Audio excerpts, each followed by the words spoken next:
শেখ হাসিনার বিরুদ্ধে একটি হত্যা মামলা, জায়গা বগুড়া সদরের। রিপন শেখ, যিনি পুলিশের গুলিতে মারা গেছেন বলে উল্লেখ করে শেখ হাসিনা সহ কয়েকজনের বিরুদ্ধে, কয়েকশো লোকের বিরুদ্ধে একটি মামলা। রিপন শেখ, এবং একটা পর্যায়ে হত্যা মামলা হলে যা হয় তার পোস্টমর্টেমের দরকার হয়।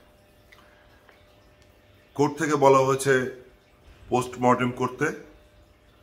এরপর যথারীতি কোর্টের নিয়ম মানতে পুলিশ সেই কবর খুঁড়তে যখন গেছে, তখন জানা গেল তার পরিবারের লোকজন বলছে যে আসলে গুলিতে মারা যায়নি। তারা শুনেছে সকাল থেকে কিছু খায়নি, সে একটা রুটি খেতে গিয়েছিল, সেই রুটি গলায় বেঁধে দম বন্ধ হয়ে রিপন ফকির মারা যান।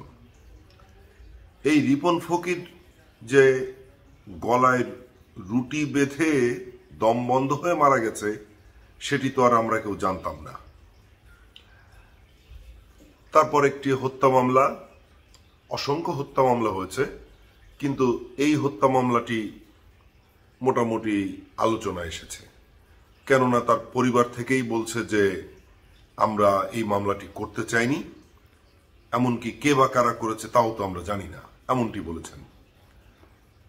তো এখন লাশ তো তারপরেও তোলা হচ্ছে, পোস্টমর্টেম করার পরেই আসলটা জানা যাবে।